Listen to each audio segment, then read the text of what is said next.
Medium বড় বেশি মাছ 7 টাকা। কখন গেছেন? সকালে? হ্যাঁ, মাছ আরও পাতাম যদি সকাল আমরা 6টার মধ্যে চলে যেতাম। 12টায় তো মাছ খাই সকালে, কিন্তু আমাদের সে আয়োজন করে থাকবে নাকি রে?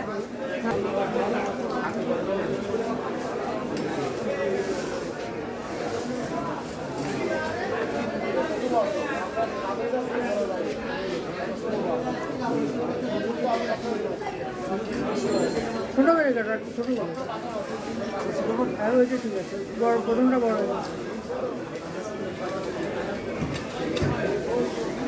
বড় বলি মশলা যায় না, 7 টাকা।